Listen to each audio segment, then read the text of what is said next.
જય મુરલીધર ખેડૂત મિત્રોને કેમ છે બધા મજામાં જશો ને એવી આશાથી ફરી શરૂ કરું છું એક નવો બ્લોગ તમારા બધાનું હાર્દિક સ્વાગત છે।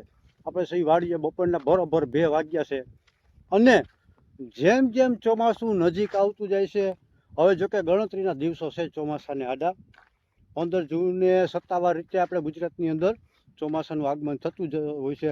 પછી એમાં 5-6 દી આમ કે આમ થયા રાખે અને જેને પિયતની સગવડ છે પાણીની સગવડ છે જે ખેડૂત મિત્રો એ બધાને આગોતરી જાત છે જે મગફળીની એનું વાવેતર જાજા બધા લોકોએ ખેડૂત મિત્રોએ કરી દીધેલું હોય છે અને અમારા એરિયામાં કરી દીધેલું છે।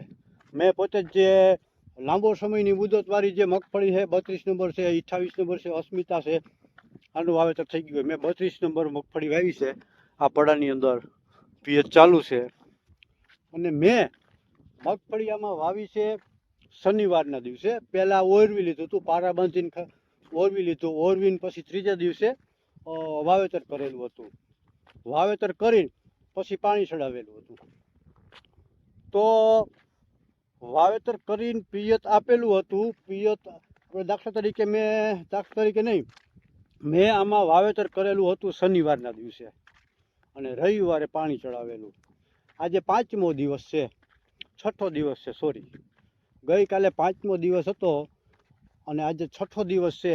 તો જે લોકોને ખડની સમસ્યા હોય જે ખેડૂત મિત્રોને જે મગફળીની અંદર પોતાના ખેતરની અંદર ખડની સમસ્યા હોય ને મારે ખડની સમસ્યા છે થોડી તો એના માટે જો આ મારે ખડ પુષ્કળ ઉગેલું હતું જો તમને દેખાય છે જે આ બધું ખડ છે આ તો અત્યારે બળી ગયું છે એમાં મેં દવાનો છંટકાવ કરેલો છે જેમાં બધી લાગત હતું ખડ જારી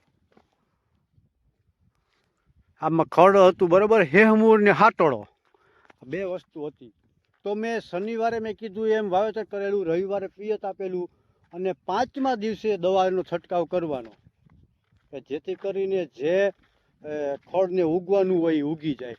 ઘણા ખેડૂત મિત્રો શું કરતા હોય છે કે વાવેતર કરીને પિયત આપીને બીજે દિવસ અથવા ત્રીજે દિવસે ખડનો દવાનો છંટકાવ કરી દેતા હોય છે જે ખેડૂત મિત્રોને ખડ થતું હોય એ અને બને ત્યાં સુધી ખડ ન થતું હોય એનો તો દવાનો ઉપયોગ ટાળવો જ કારણ કે દવા આપણા ખેતીને ક્યાંક ને ક્યાંક ઝાઝી નુકસાની પહોંચાડે છે। તો ખડની સમસ્યા હોય એને ખરેખર 5મા દિવસે જ દવાનો છંટકાવ કરવાનો જેથી કરીને ખડ જેટલું નીકળવાનું હોય એટલું બધું નીકળી જાય। અને ઘણા મિત્રો બીજે દિવસે કે ત્રીજે દિવસે દવા છંટકાવ કરી દેતા હોય ખરેખર 5મે દિવસે છંટકાવ કરવાનો। પોડા મગફળી ઉસકાવતી હોય ને ક્યાંક ક્યાંક 5મા દિવસે ક્યાંક પોડા ઉસકાવતી હોય મારે આજે 6ઠો દિવસ થઈ ગયો છે જો આમાં લાગત તમને પોડા ઉસકાવે દેખાય છે જુઓ આ બધે પોડા ઉસકાવે છે જો લાગત બરાબર ક્યાંક ક્યાંક પોડું ઉસકાવતું હોય ને એ દેખાય નહીં ભાઈ દેખાય નહીં સોરી એ નડે નહીં કારણ કે આ પોડું છે આ રીતનું પોડું હોય ને તમે દવાનો છંટકાવ કરો આને કોઈ જાતની નુકસાની ન થાય। મારે આ 2 વર્ષનો અનુભવ છે બરાબર પણ પાંદડું જે બાયણે દેખાઈ ગયું હોય જો આ છોડવો છે આ છોડવો ના રહીએ દવાનો છંટકાવ કરો ને આવું થઈ ગયેલું હોય ને તો એ મગફળી બળી જતી હોય છે। તો 5મે દિવસે જ હંમેશા દવા છાંટવાનો આગ્રહ રાખવાનો 6ઠા દિવસે ના હાલે અને 4થે દિવસે ન છાંટાય।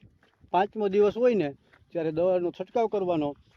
અને બીજા નંબરની અંદર મારે અત્યારે પાણી ચાલુ છે વાવેતર કર્યા પહેલાં પિયત આપ્યું પછી વાવેતર કર્યું વાવેતર કરીને પછી પિયત આપ્યું પિયત આપીને 5મા દિવસે મેં ખડની દવા છાંટેલી છે ગ્રામોજન એ 4 વીઘાનો છે બરાબર એમાં 100 ml પ્રતિ પંપે નાખેલી 100 ml એક પંપમાં 100 ml નાખીને મેં એમાં છંટકાવ કરેલો છે।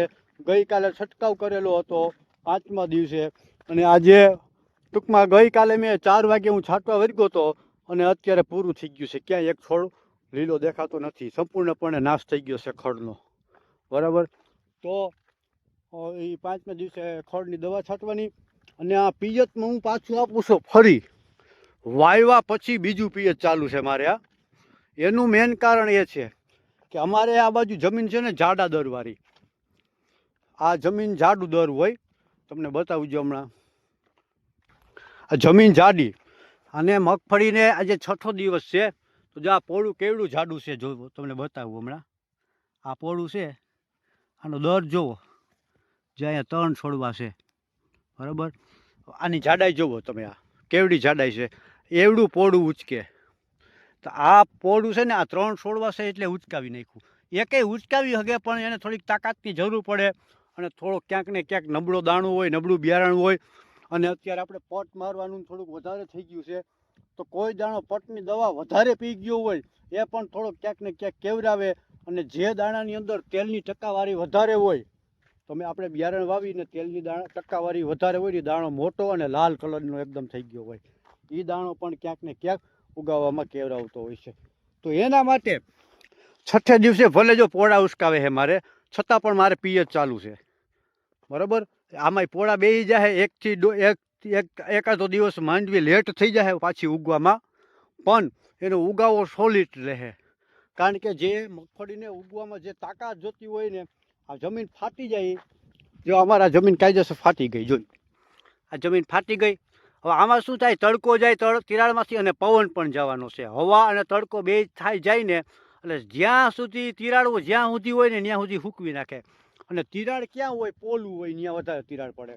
પોલું ક્યાં હોય, જ્યાં આપણે દંતારનો દાંતો આવેલો હોય ત્યાં, અને ત્યાં મગફળીનું બી પડ્યું હોય, તો ત્યાં સુધી હવા પણ જવાની છે, ત્યાં સુધી તડકો પણ જવાનો છે. તો એ એને સૂકવી નાખે.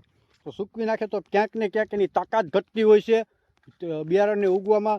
એના એ કારણથી આપણે પિયત આપી તો એક તો એ તિરાડ બુરાઈ જવાની છે, અંદર હવા જવાની બંધ થઈ જવાની છે, તડકો જવાનો બંધ થઈ જવાનો છે, અને મગફળીને બહારને નીકળવામાં સહેલાઈથી બહાર નીકળી શકે. કારણ કે ઉપરનું પિયત આપીને એટલે પોલું પડી જાય, પોચું પડી જાય, જેના કારણે ઉગાવો પણ સારું લે છે. પણ આ વસ્તુ કેની અંદર કરવાનું, વાવ્યા પછી બીજું પિયત પોળા ઉસકાવતી હોય એ મગફળીમાં અસ્મિતા 32 નંબર ને 28 નંબર, બાકી બીજે એકય મગફળીમાં કરવાનું નહીં. કારણ કે આ બધી જંગલી જાત આવે, આને પાણી નડતું નથી. બાકી 54 નંબર છે, G20 છે, 22 નંબર છે, ગિરનાર 4નો આપણે અનુભવ નથી. આ મગફળી છે જે 22 નંબર ને G20 ને 54 નંબર ને, એમાં બીજું પિયત નહીં આપવાનું. એમાં બીજું પિયત આપશો તો એ માંડવી પીળી પડવાની શક્યતા વધારે રહે. એટલે એમાં બને ત્યાં સુધી પાણી બીજું નહીં આપવાનું.